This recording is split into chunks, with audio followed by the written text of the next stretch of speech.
आत्मीय भाइयों, आपको पुस्तक महिला जागरण का उद्देश्य लेखिका माता भगवती देवी शर्मा पृष्ठ 28 से पढ़कर सुनाते हैं। स्थिति का सही मूल्यांकन करें।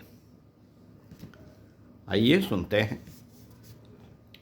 भारतीय महिलाओं का एक विराट रूप है। वे अपने आप में चाहे पूरी हों, पर उनके अंदर अनेक विषमताएं भरी हुई हैं।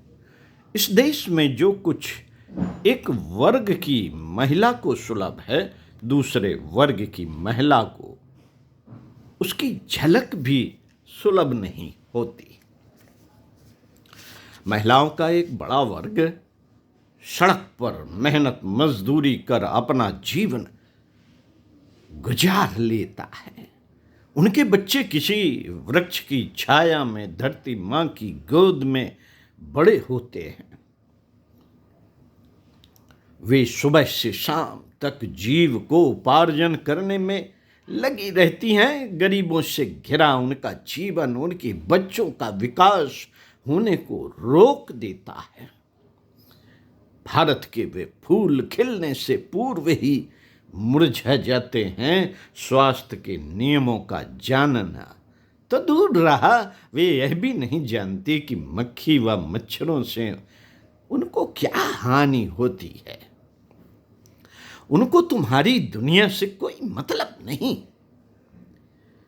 चाहे आबादी इससे चौगुनी हो जाए। एक बार एक महिला से पूछा गया कि आपके कितने बच्चे हैं?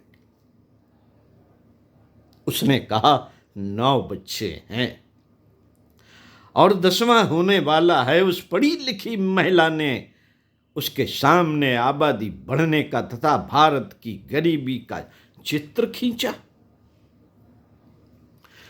खींचा। उसको परिवार नियोजन केंद्रों द्वारा बच्चे पैदा करना बंद करने के उपाय भी समझाए गए, लेकिन उसे यह सब सुनकर आश्चर्य हुआ। इन सब से वे पूर्ण अनभिज्ञ पाई गई। उन्होंने कहा, हमारा हर बच्चा काम करता है, हमें तो हाथों की आवश्यकता है। उनका कर्तव्य केवल बच्चों को जन्म देने तक ही सीमित होकर रह गया है।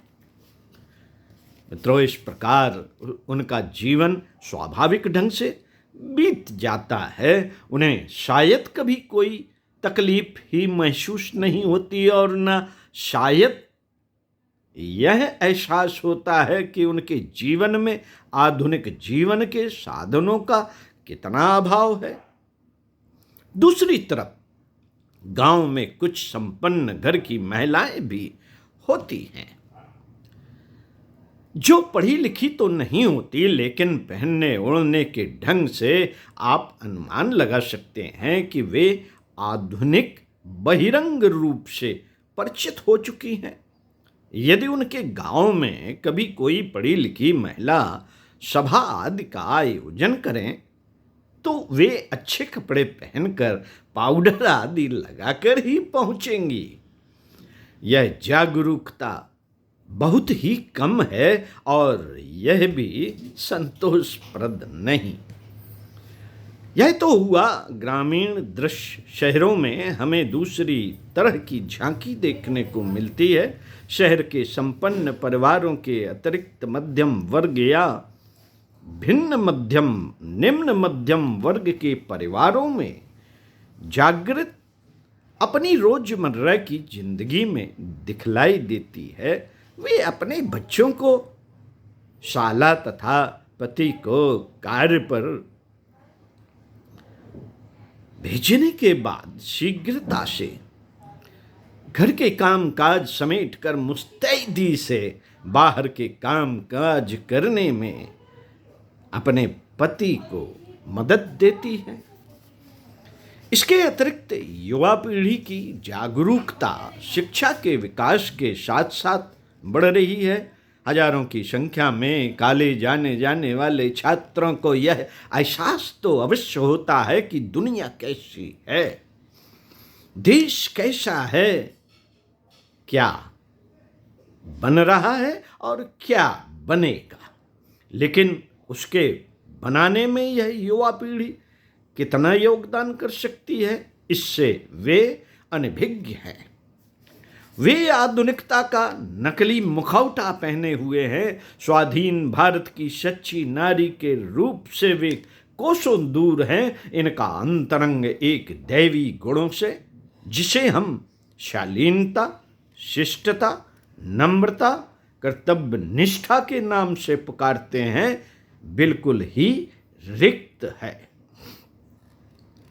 इनकी शिक्षा केवल अक्षर ज्ञान पर टिकी हुई है, अतः वे कर्तव्यों से शून्य जीवन जीने के आदी होती जा रही हैं। उनका दृष्टिकोण व्यक्तिवादी ही बनता जा रहा है। उनकी दुनिया परिवार तक ही सीमित रहकर छोटी होती जा रही है। यह देश के लिए घातक सिद्ध हो सकती है। अब उन उच्च पदों पर कार्य करने वाली महिलाओं पर भी दृष्टि डालें। एक विशिष्ट व्यक्तित्व की महिला इस प्रजातंत्र देश की प्रधानमंत्री रही है। श्रीमती भंडारनाथ के बाद विश्व के प्रजातांत्रिक इतिहास में श्रीमती इंदिरा गांधी दूसरी महिला हैं जिन्हें प्रधानमंत्री का पद प्राप्त हुआ। कई महिलाएं संसद के वरिष्ठ पदों पर हैं। कई हाई कोर्ट की जज, बड़ी बड़ी वकील, बैरिस्टर, राजदूत आदि हैं। लेकिन भारत जैसे विशाल देश में ऐसी महिलाएं नगण्य के बराबर ही हैं। इसका अर्थ यह हुआ कि देश स्वतंत्र हुआ। स्वतंत्रता की ज्योति का प्रकाश भी बिखरा, पर उस प्रकाश ने सबको बराबर रोशनी नहीं दी। अंत में भारत की उन महिलाओं का वर्ग भी आता है जो पीढ़ी दर पीढ़ी के संस्कारों में जकड़ी हुई हैं। वे आधुनिक युग से बहुत दूर हैं। वे अपनी रूढ़वादिताओं को छोड़ने को किसी मूल्य पर भी तैयार नहीं। इसलिए जो बच्चे आधुनिक शिक्षा पा रहे हैं, उनके बीच और उनकी पहले की पीढ़ी में बड़ा अंतर होता जा रहा है। माँ और बेटी में अंदर ही अंदर अलगाव बढ़ता जा रहा है। बेटी अपनी माँ के साथ उस तरह का संबंध चाहकर भी स्थापित नहीं कर पाती जिसमें एकत्व हो। इसका मुख्य कारण यह है कि एक ओर जहां लड़कियों को शिक्षा दी जा रही है, उनके माता पिता को शिक्षित बनाने का इंतजाम नहीं किया जा रहा।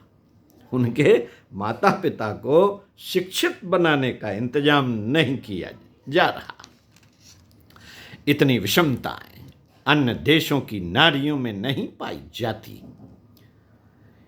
इन विषमताओं को गंभीरता से समझना आवश्यक है। नारी उत्कर्ष के लिए जो भी प्रयास चल रहे हैं या चलाए जाते हैं, उन्हें इसके अनुरूप ही गढ़ना और मुड़ना पड़ेगा।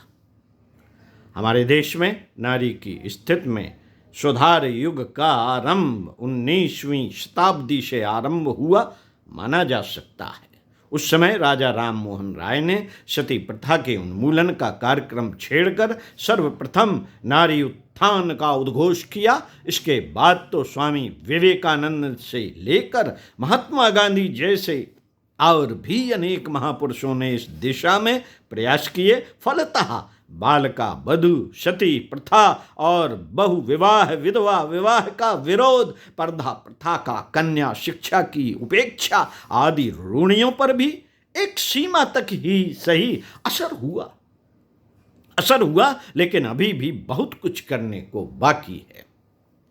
उपर्युक्त सामाजिक कुरीतियों से अशिक्षा, अभिप्सता कुरीतियों से अभिस्त नारी का एक रूप यह सामने आता है कि वह अबला है। उसे कोई स्वतंत्रता प्राप्त नहीं है, वह हर प्रकार से पराश्रिता है और है एक बोझ। कुरीतियों की जड़ें कमजोर हो जाने के बावजूद भी आज की भारतीय नारी इन अभिशापों से मुक्त नहीं हो सकी, मुक्त नहीं हो सकी है इन अभिशापों से। साथियों, प्राचीन काल की भारतीय संस्कृति और सभ्यता का अब तक जितना भी अध्ययन और विश्लेषण हुआ है, उसके आधार पर निर्विवाद रूप से यह कहा जा सकता है, निर्विवाद रूप से यह कहा जा सकता है कि अतीत में भारतीय नारी का स्वरूप और स्थान गौरवमय रहा है। उसे परिवार व समाज में आदर की दृष्टि से देखा जाता था। पुरुषों के समान अधिकार उसे भी प्राप्त थे। शिक्षा क्षेत्र से लेकर युद्ध के मैदान तक वह पुरुष के साथ कंधे से कंधा मिलाकर चलती और संघर्ष करती थी। इसे दुर्भाग्य ही कहा जाना चाहिए कि राजनैतिक, सामाजिक या आर्थिक कारणों से उसकी अवनति हुई। नारी की अवनति के साथ ही भारतीय समाज की पतन गाथा शुरू हुई और 19वीं शताब्दी से उसकी स्थिति में सुधार लाने के प्रयासों के साथ ही भारतीय समाज में उत्कर्ष की सीढ़ियां चढ़ना शुरू किया। भारतीय समाज ने उत्कर्ष की सीढ़ियां चढ़ना शुरू किया। सौभाग्य समझना चाहिए कि पुनर्जागरण के युग में प्रवेश करते ही भारत में भी इस स्तर के प्रयासों की आवश्यकता अनुभव की जाने लगी और उस दिशा में कुछ किया भी गया। स्वतंत्रता प्राप्त के बाद जब हमारे भाग्य का निर्माण अपने ही हाथों में आया, तो भारत के विचारशील नेताओं ने नारी को सभी क्षेत्रों में समान अधिकार देने की बात को भी ध्यान में रखा। वह पुरुषों के समान ही सब प्रकार की शिक्षा प्राप्त करने के लिए अधिकृत की गई, तो उसे अपनी प्रतिभा और योग्यता का उपयोग किसी भी क्षेत्र में करने का अवसर भी मिला। कानूनन स्त्रियों की शिक्षा प्राप्त करने, मत देने, माता पिता की संपत्ति में समान रूप से भागीदार होने, परिपक्व आयु में अपने अनुकूल जीवन साथी चुनने, जीवन साथी की मृत्यु पर दोबारा विवाह करने, विवाहित जीवन में साथी से ठीक प्रकार न बनने पर संबंध विच्छेद करने और तलाक के बाद दूसरी शादी करने के अधिकार